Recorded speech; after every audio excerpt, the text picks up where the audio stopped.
All right. And we are recording. So I want to say good morning. Good morning one more time to our church history class. Can you believe it? This is our last session, but I'm looking forward to working with you all. Some of you are going to be joining back again for the summer. So we're going to wrap it up today for church history. I think we all need a little break, right? So let's go to our class. Uh-oh, let's see what happened. Let's go to our class and we will get started. Here we go.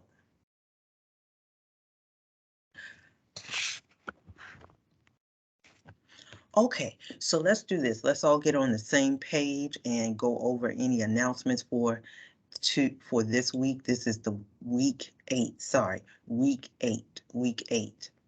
Week 8, you have your discussion. So make sure you get your discussion board. And I'm coming through, I'm catching up. I got a lot of catching up on assignments, but your discussion is going to be, we're going to talk a little bit more today and finish up about the Crusades. And you're going to talk about what was the purpose of those Crusades. And you're going to look at the chapters 11 and 12. Also, chapter 13 talks about Crusades as well. So week 8, you have a discussion post on Crusades. Also for week 8, don't forget that you have some little handouts here. We talked about those last week, and these are just little supplemental things that you can take a look to help you with Crusades. You also have quiz 3 that's due on May the 1st. And also your discussion post is due on May the 1st, but your research paper is due on May 4th.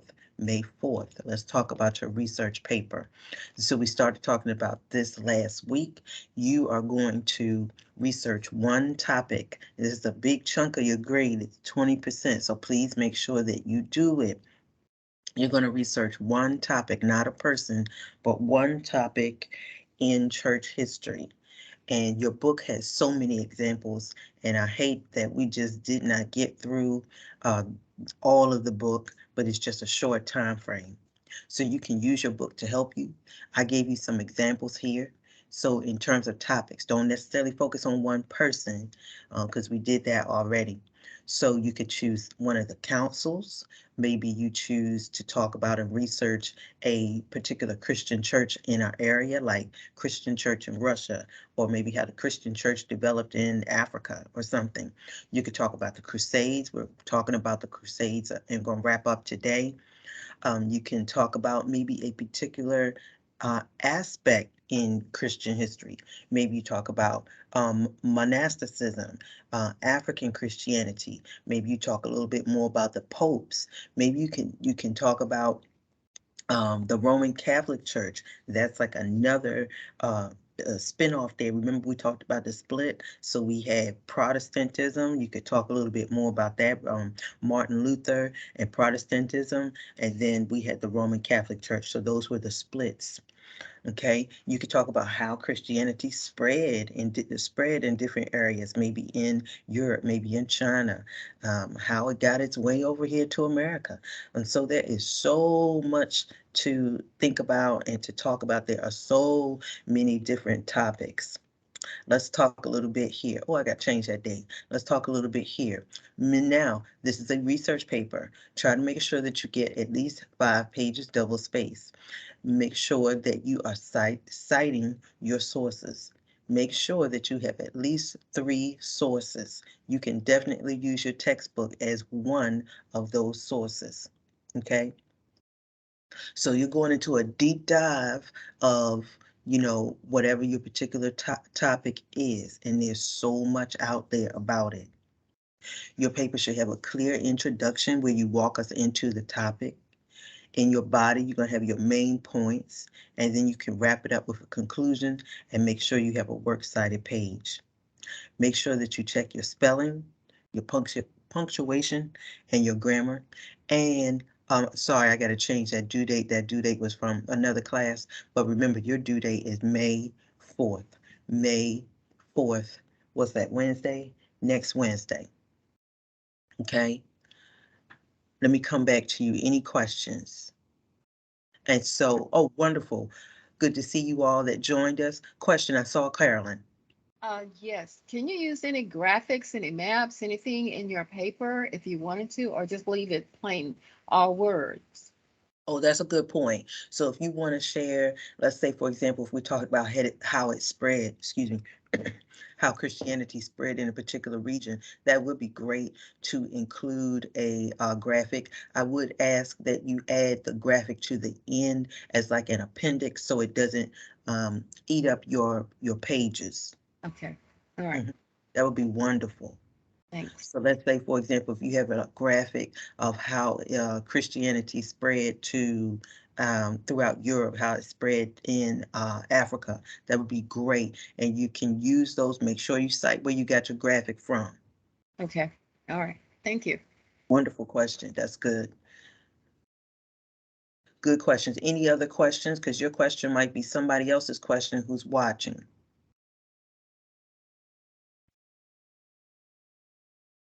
I have Oh, I have one more. Sorry. no, you're Um, but you were explaining that in your topic you can go into specific of what you want to address. Well, so many, like you said, in like you talking about Christianity or African Christianity, is so many regions. Can you specify three, four of them or whatever? You don't have to. You don't have to. You may want to list them, but you go into more into those particular ones. Is that what you're speaking of? We can do that. Use those three. Take out three or four and really talk about. yes. That's correct. So you're right. You don't want it to be too much like an encyclopedia. Let's say, for example, I'm going to talk about, okay, look at this one right here. So I put Islam. That is huge. That is really big. So you may want to narrow it down and say, well, I want to talk about how it began, and maybe you talk about Islam in the Middle East or something like that. And maybe you talk about a few different regions there because it'd be just way too much if you try to hit everything, right? And so you may want to pick out the few nuggets that you found in your research, and those will become your main points. Got it. Thanks. Awesome. Very good question. Good question, because those will be the questions of folks that may be watching and can't, vocalize their questions. So very good. And so we also want to welcome our students who are watching our video. All right. Okay, students, we are going to go right into it. We're going to pick back up a little bit from last week. We are going to finish up on Crusades today, and we may end a little early, but that's good. So good to see you all.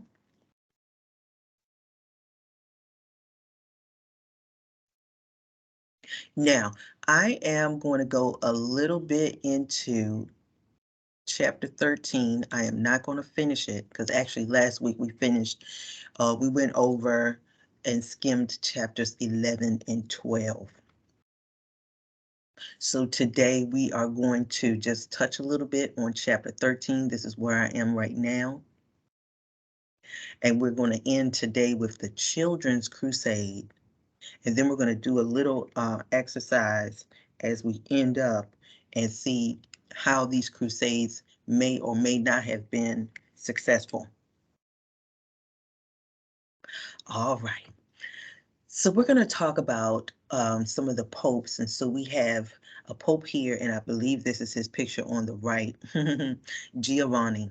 So Giovanni becomes Pope Innocent III in 1198. In 1198. And unfortunately, let me just pause right here. Unfortunately, we won't be able to, pull the whole span of church history and bring it up to where we are today. So I just want to apologize for that. All right, so Giovanni becomes Pope Innocent the III in 1198. And so you're going to notice also a lot of the popes, you may see more than one pope as Pope Innocent. You may see them with the same name, but just make sure that you look at the script like it might be Pope Innocent the first, the second, or the third. They will reuse the same name. So you may see that in history. Pay attention to the time frame. So if you see a Pope Innocent in, this particular time, and then 200 years later, it's not the same person. Pope Innocent, remember we talked about, I think last week or week before last, how some of the popes were just downright destructive, sinful, not good leaders. And so Pope Innocent saw himself as, in this particular role, he saw himself as occupying a space below God, like he was just a little bit below God, but he was above men. Now, when you have that type of temperament, when you have that type of thought, let me just, somebody can open their microphone. How do you think that rule is going to turn out if he thinks that he's above men, but a little bit below God?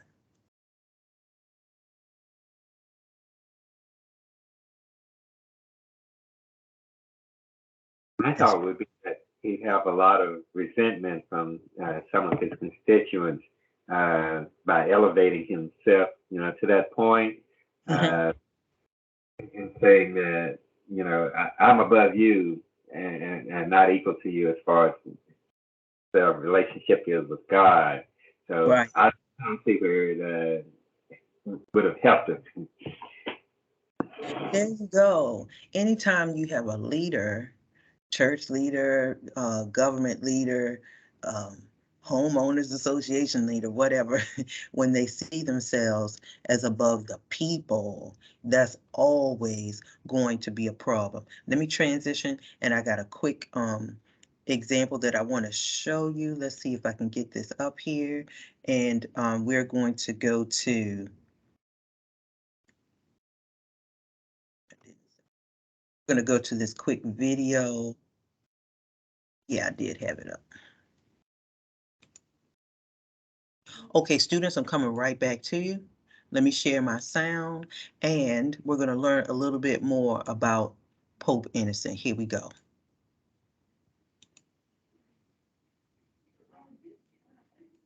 All right, here we go.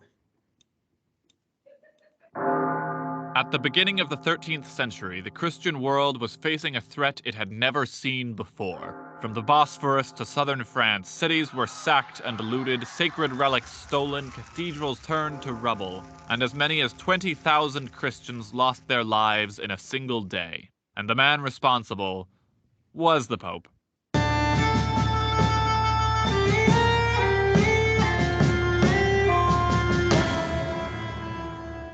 Innocent is a man with a plan to expand that began with a span of land in Germanic hands. The Hohenstaufen family of Holy Roman Emperors has been trying to make their secular Germanic kingdom at least slightly Roman by laying claim to Rome, but Innocent isn't having it. In an effort to stop them from going full Habsburg, he takes the young, recently orphaned Frederick Hohenstaufen, cuts off Sicily from the Holy Roman Empire, gives it to Freddie, and tells the HRE find somebody new. So the HRE holds an election. England supports a chap named Otto. The Pope also supports Otto and excommunicates anyone who doesn't, because Prince Philip the alternative is a Hohenstaufen, and nobody likes Hohenstaufens. Except for the French king, also named Philip, who declares, "Come hell or high water, Philips stick together.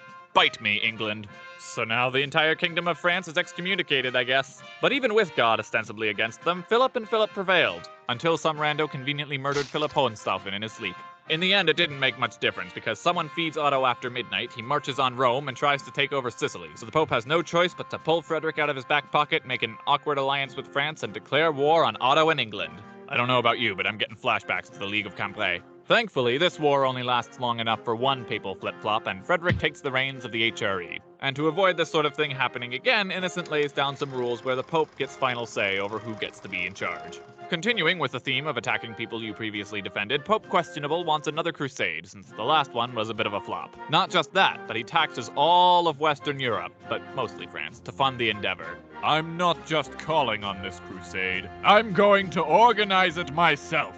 I claim full responsibility, for this will be my eternal legacy."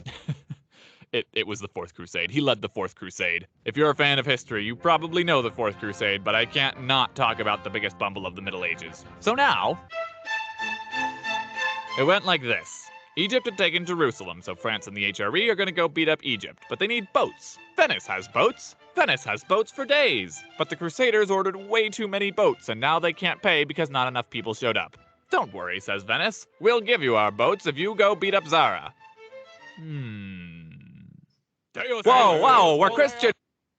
Okay, so I'm going to pause real quick. So we see, this is about 6 minutes. We won't do the whole thing. So we see, good morning, Ms. Duhart. We see that we have another crooked pope.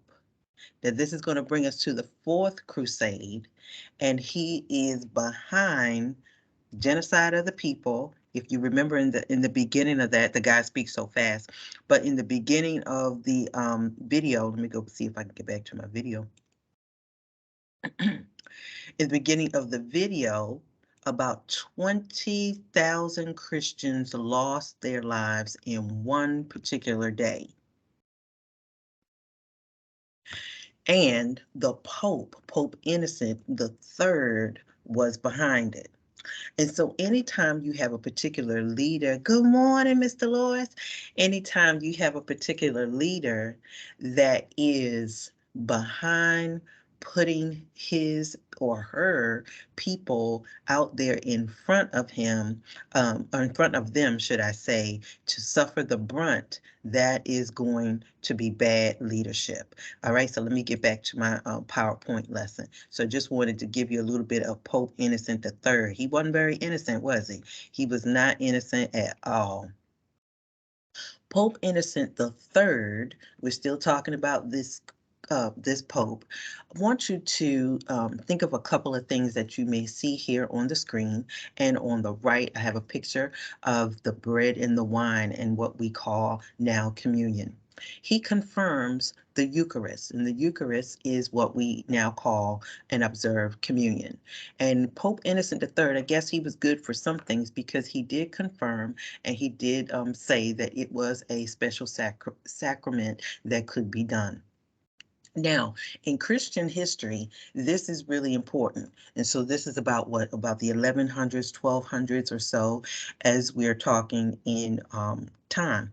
So it's a time when Christians come together and they partake of bread, the actual bread, or some may have a wafer symbolizing the body of Christ, and they may have a grape juice, or some churches may have actual wine representing the blood that shed from Christ on Calvary. Now, there's a particular term that I want you to see down at the bottom, the 1, 2, 3rd bullet, transubstantiation. Transubstantiation, it's a long word, right? This is used many times in the Roman Catholic Church, but what does it mean? It's the conversion of the substance of the Eucharist or of the communion. So the substance would be the bread or the juice, okay, or wine or wafers, if that's what the church uses. It's the substance or the conversion of that substance into the body and blood of Christ at consecration. And that's what transubstantiation means.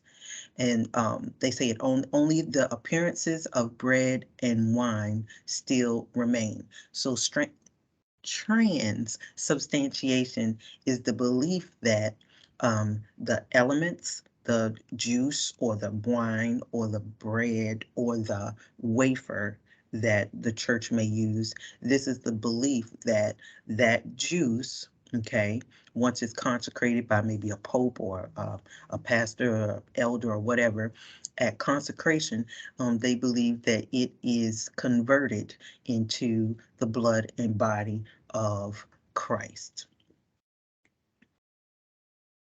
Okay. Now we're going to end here in our discussion on the Fourth Crusade. Now remember, the Fourth Crusade, we did see in our video, I know it moved very fast, that Pope Innocent III was behind it. Last week we talked about the first, second, and I think we went to the third crusade. Now let me just pause. I'm talking a lot. Let me hear from a student. Somebody tell me, what was the purpose of crusades? To take back the land and to also spread Christianity. So And good. Oh, I'm sorry. I'm sorry, and also get a fast track to heaven. Oh, right. To get on God's good side, right? To take back land and to spread Christianity. Okay. Now, some of these crusades um, were successful. Some of them were not. We're gonna come together. I got a little handout we're gonna do together. And so the previous crusades, you got a first, a second, and a third. We looked at those last week. And if you're watching the video, make sure you go to our church history video from last week if you missed it. But the previous crusades, one of the big things was the Islamic people were moving into their territory that were once Christian. Okay, and they weren't trying to hear it. And they were like, wait a minute, especially Jerusalem. Jerusalem, known as the holy city, known as the area where Jesus was. They were not trying to hear it that that Islam was moving into this holy city. So the whole point was behind the first, the second, and the third crusade was to move those Muslims on out. But it just wasn't happening the way that they thought. In the second box in the middle, Pope Innocent, the third we were talking about, led another crusade around 1202 to recover Egypt. Y'all remember Egypt is in Africa, North Africa, and the Holy Lands. Okay. So even though he was crazy, he's still trying to make sure he can recover these particular areas. And y'all remember last week when we talked about these crusades, they are military. So yes, they are religious, but they are heavily military as well. Some of our soldiers in the class were saying, yeah, hey, look, when they were stationed somewhere, they weren't there just sitting there twiddling their thumbs. They had a military job to do. They had to protect a particular region. They had to look out for the enemy. And that's the same thing that these folks were doing as well. So that good and well that they had to go with some resources. They had to go with some boats. They had to go with some armor. They weren't just going empty-handed. Okay. In the third box, but the army was soon deflected from the purpose of the Holy War. So when you go, oh, I shouldn't say Holy War, from the Crusade. So when they went into these particular areas, it didn't always turn out the way that they wanted it to. The purpose was to go and to recover land, but how many of us know it's hard to go in and snatch somebody's land from out underneath them? Now, this is where we're going to end today when we talk about the Children's Crusade of 1212. You had thousands. Now you're going to send the children out. Now we have thousands of children that went out. These were poor children. These were peasants. These were probably some children that had been orphaned. Their parents had probably joined in the first, the second, or the third crusade, or maybe their parents had died. And so you had some orphan children. You had poor children that had marched into Jerusalem to take it back. Now, isn't that powerful? But however, the group fell apart. And I do want you to see this. Let me see if I can pull this up. And then we're going to pause and talk about the Crusades together. Let's see if I can do this again.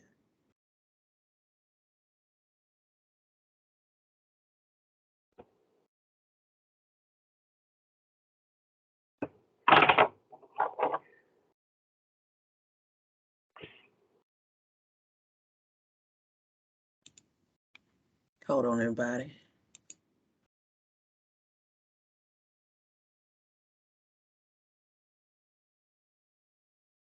All right, I'm coming back to you. Let's see if I can share this. You're gonna see a little squirrel. I love this little squirrel. You're gonna see a little squirrel on the screen. On the screen, when you see my squirrel, let me know.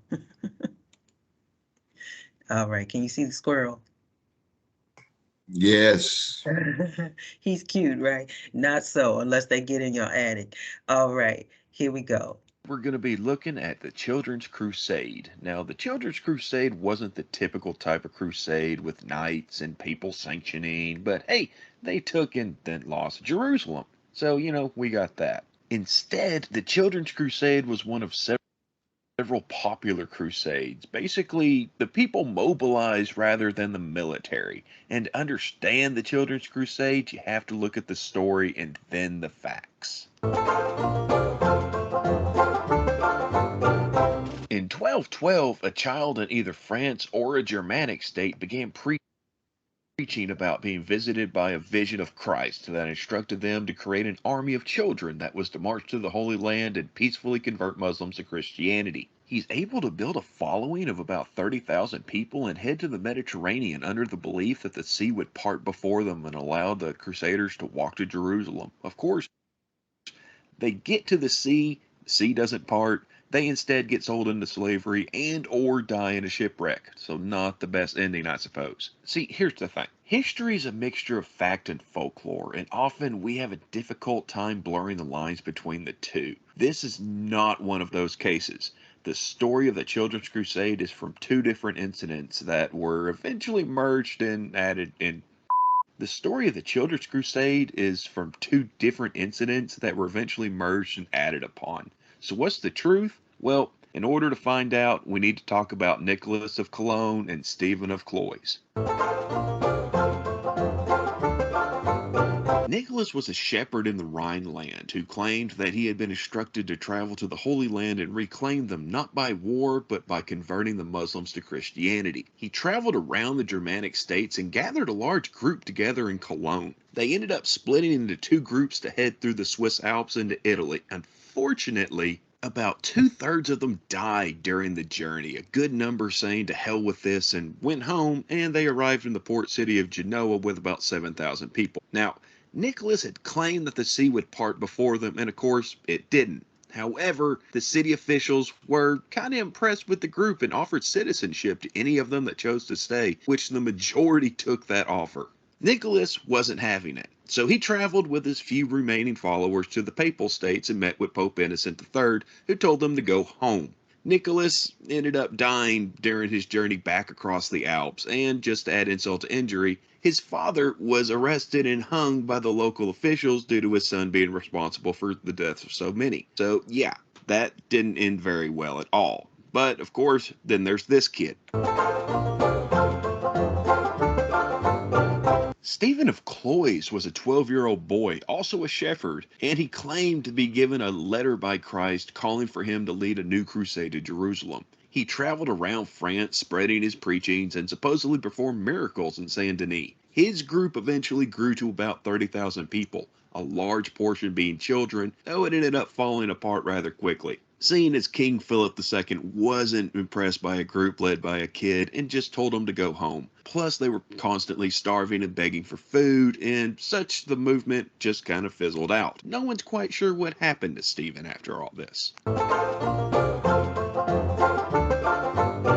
So, the real Children's Crusade was two different but pretty much concurrent movements in 1212 between the 4th and 5th Crusades that still leaves a lot of questions that need to be answered. An interesting idea to keep in mind is that at the time, Europe had rather large groups of what were called the wandering poor, and these people greatly helped bolster the numbers of these movements. Some also claim that the original events of the Children's Crusade helped create the story of the Pied Piper, though the jury's still out on that one. The Children's Crusade was a reflection of its time and place, an offer of salvation in an uncertain world. And that's just going to about do it for this episode. If you'd like what All right, we'll come back to you. Let's chat.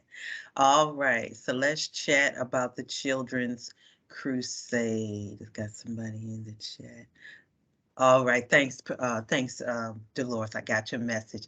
All right, everybody. So let's chat about the Children's Crusade. So it's interesting there. I wanted to include that video because many times, with historical things, and we're talking about the 1200s, we don't have an actual book to pull things together. But I thought this was just wow, how you have children. Do you remember the leader, Stephen of Cloyes? Stephen of Cloyes was how old? You remember how old he was? It's 12? He's He was 12 years old. he was 12 years old. Now I got a 12-year-old in my house, and he could barely keep his room clean. And then just imagine a 12-year-old leading a crusade, a crusade of any kind. I don't care if it's a neighborhood crusade. That's awesome. That's awesome to me. However, it's interesting that Stephen of Cloyes, that was his name, Stephen of Cloyes, the 12-year-old. Now, let's see if you remember, what was his motivation? What motivated this young man to start this crusade? Y'all remember? He had a vision, a dream, um, that I think it was a letter in there, was a letter or was that told him about this, getting this crusade, about getting children to follow him. So he went around traveling to get other, children Other preach children. sermon, preach his word, message of his vision, a dream. Thank you, Carolyn. Thank you, Carolyn. Yes. So the legend is, or the story is that Stephen of Cloyes was 12 years old, and it said he got a letter or a vision or a dream or some type of message. We'll put it like that, a message from Christ to move into Jerusalem on this mission. But anytime we know that when children are in charge of something, and imagine the numbers they said were about 30,000, and we don't have an exact number, but about 30,000. We know that kids can't do too much. They don't have money. They don't have credit cards. They don't have food, clothes, and all of that. That this particular mission really just kind of disintegrated at this particular point. Now, let's do this. How we doing? We're doing good with time. Let's do this. I have a crusade handout, and we're going to chat together. Now, many times when we talk about the Crusades, let's see if I got it here. Yes. Many times when we talk about the Crusades, we say, oh, this worked or that didn't work. This was a win or a lose. And so together, we're going to have a roundtable discussion, and we're going to talk about, let me see if I can make this a little bit bigger. Can I make that bigger? We're going to talk about the Crusades together as a discussion. Let's see. Yeah, that's better. So there were actually 9 crusades, but we're just going to talk about 4. And many times and these were launched by European Christians against Muslims. And many times when we talk about the Crusades, we say, oh, well, somebody won, somebody lost. And what we're going to do together as a group is we're going to fill in the box over here on the right, and we're going to say, was this a win or a lose for the European Christians? Okay. And then we're going to see what type of evidence we can find to support our claim. All right. So we're going to do this together. I can't see you all, so I'm going to read it, and if you want to open your microphone, let me make that big. Okay, so let's do the first one. The First Crusade. Remember, these years were about 1095 to about 1099. So I'm going to read the summary, and then we're going to come together as a round table and discuss if it was a win or lose. At the urging of Pope Urban II in 1095, the First Crusade succeeded in taking Jerusalem and was the most successful from the European point of view. When Jerusalem fell in 1099, Crusaders massacred Jews, Christians, and Muslims alike. Then the leaders divided up the land into territories, each governed by a European feudal lord. Okay, open your microphones as a group. What do you think? Was this a win or a lose for European Christians? And tell me why.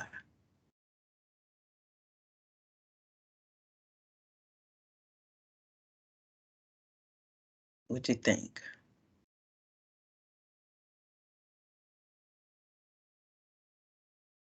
Or you might have some win, some lose. Just tell me whatever your thinking is, and then make sure you back it up with what we mentioned here. Professor Berry, Go ahead. I'm sorry. I think it was a win because in the end, it said the territories were governed by a European feudal lord. So I think it's a win for the Europeans. I heard a win.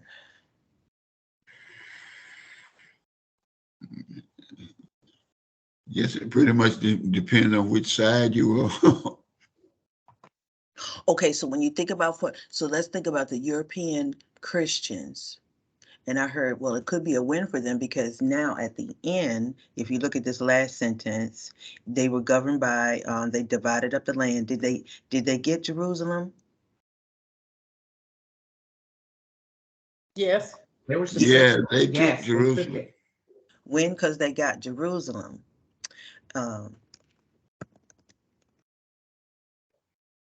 That was the focus, to get Jerusalem, and they got Jerusalem.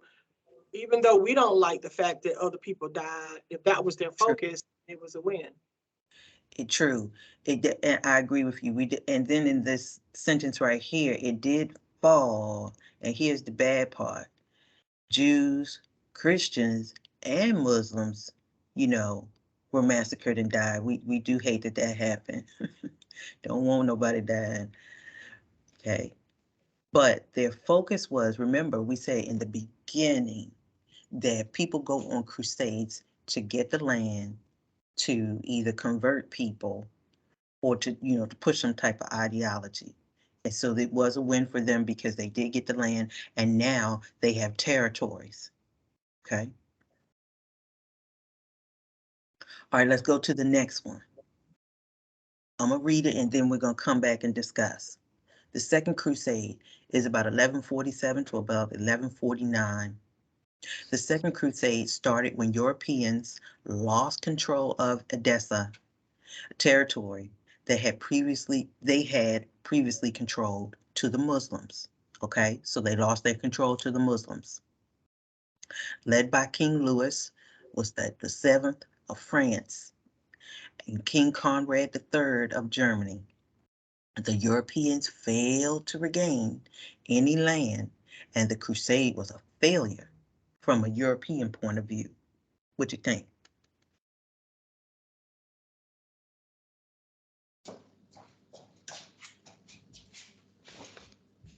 They lost. They lost. So this one, the Second Crusade, is kind of like a clear loss because they lost land.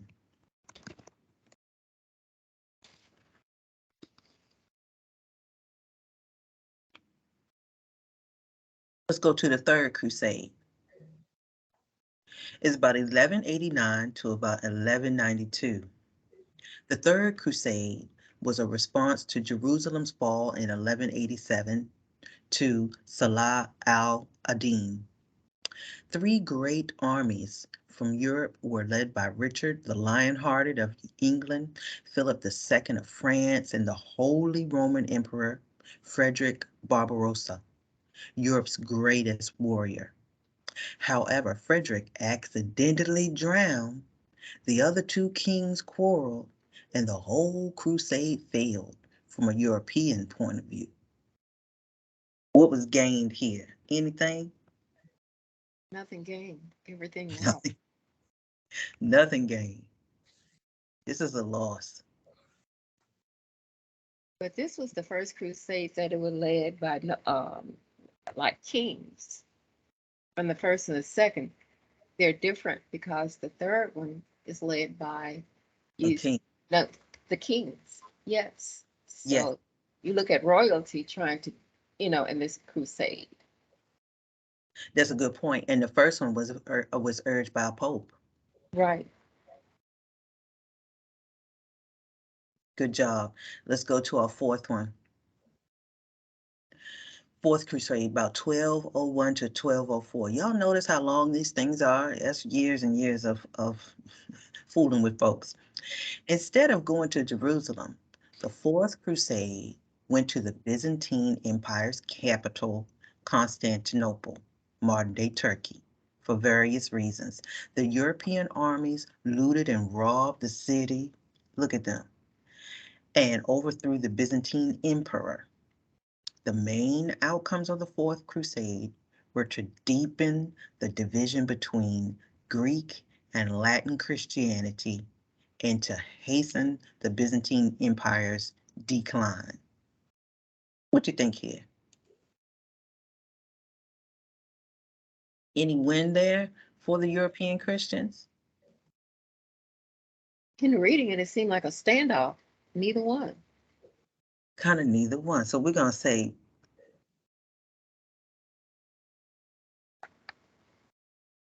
a win or loss. Although you probably say the Byzantine Empire kind of lost, though. Yeah.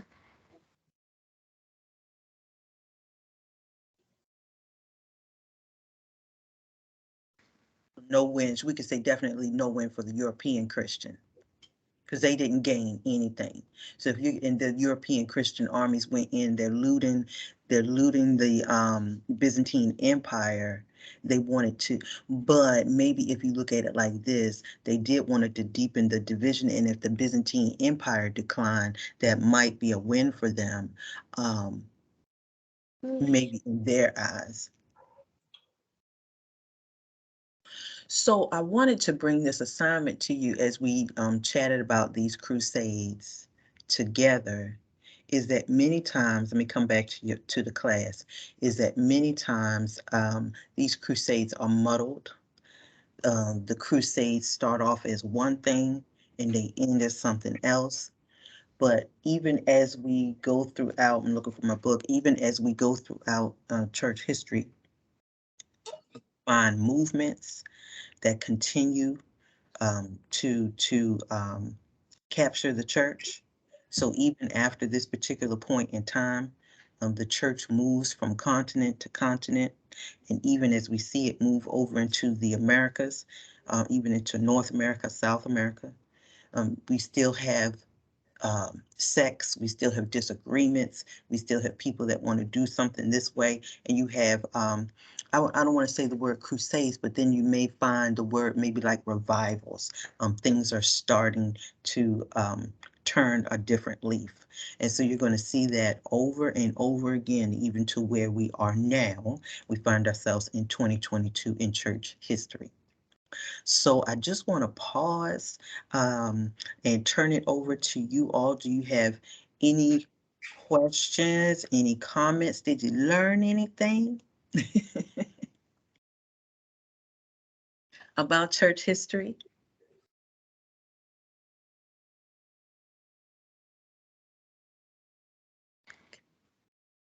I know church history can sometimes be confusing because there's so many moving parts, but hopefully this course helped you to pull some things together, kind of group them a little bit.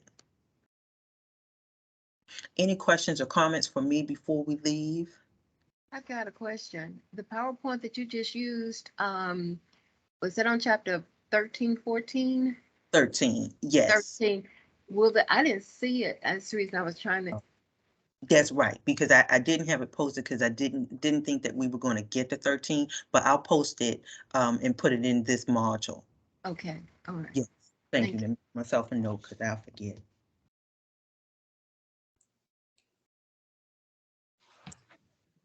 Miss Berry. Yep.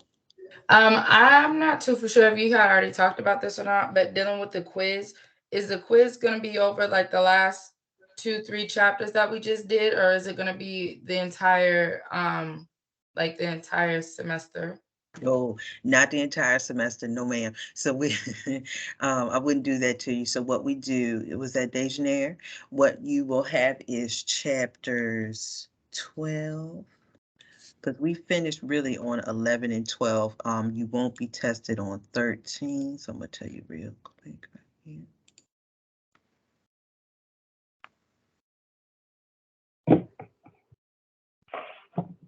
Okay, I'm going to it 1 second.